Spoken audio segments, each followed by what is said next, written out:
I'm Max Brantley with the Arkansas Times. It's Thursday, September 24th. News from Washington again today. The news is a little bit slow in Arkansas, so let's talk about the Pope. Let me break from my normal pattern and offer you an opinion. I'm joking, of course. I have a few that I share from time to time. I think if Pope Francis were a citizen of the United States, he'd definitely be a Democrat. He talked to Congress today, and he got a standing ovation from the Republican Right to Life group by talking about his desire to protect life from conception. But he paired that with a statement saying it was time for a global end to the death penalty, far from a popular point of view among Republicans in Congress and anywhere else. But beyond that, he talked about some other very important things that seem to have more attention. Immigrants, they need help. Poverty, racial justice, the proliferation of weapon sales. This didn't sound like something out of the GOP's platform. It was a good thing. I do notice that there's absent from the Pope's really spectacular visit so far about addressing the rights of women and the role of women in the church. I think that's one omission that I'd like to see more from him, but he's off to a great visit after the first 2 days.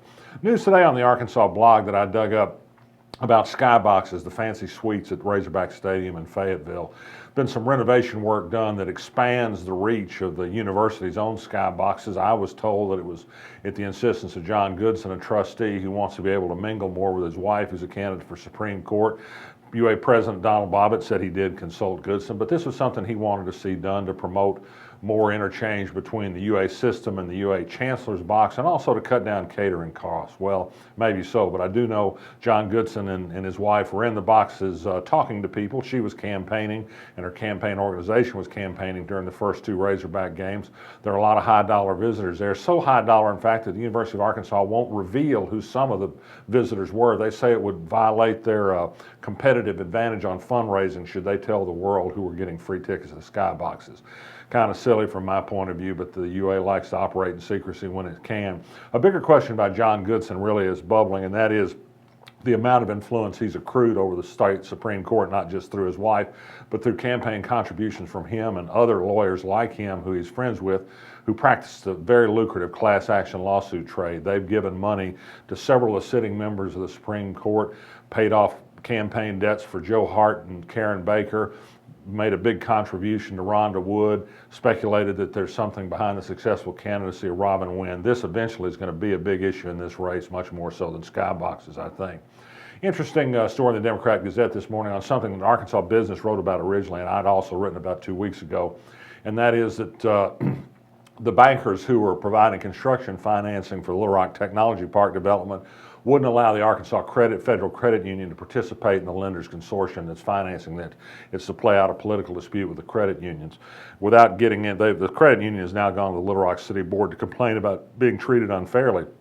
I think they were treated unfairly. This was a political decision by a publicly financed agency. The agency's trying to throw the blame off on the bankers, but I know Mary Good, the chair of this board, well enough to know that she could get her way done if she wanted it to be done. This is the old club system that's always operated Little Rock. It's just not right. If they'll play favorites among people who do lending, or they play favorite among tenants, among contractors, among any other number of people, it just sends a bad signal. Government shouldn't be in private business in the first place, but if we are, we ought to be fair about it. Elsewhere around the world, they've made an arrest of a 15-year-old for setting fire to the Franklin Elementary School playground. It was something that cost $225,000 in damage. His parents turned him in. Robert Griffin, the county judge of Independence County, after 3 terms as a Democrat, is going to become a Republican. Not very surprising. He's really always been a Democrat in name only. He just had a key role in making sure that a Confederate flag is again flying over the Independence County Courthouse, or at least on its lawn on a pole maintained by Confederate veterans. I warned those around Little Rock that it's campaign season. I was contacted this week by makers of a documentary film. It's going to be a hit film on the Clinton surprise. It's by a producer who participated in a hit film on the Obamas.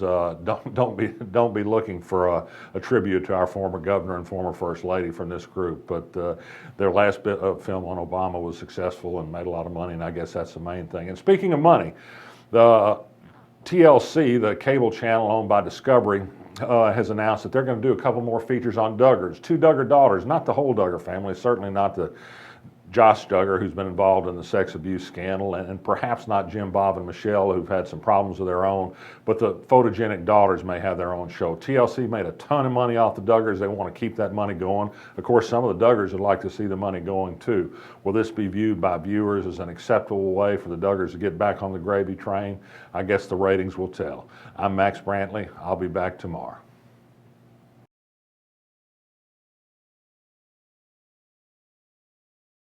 Hanky panky.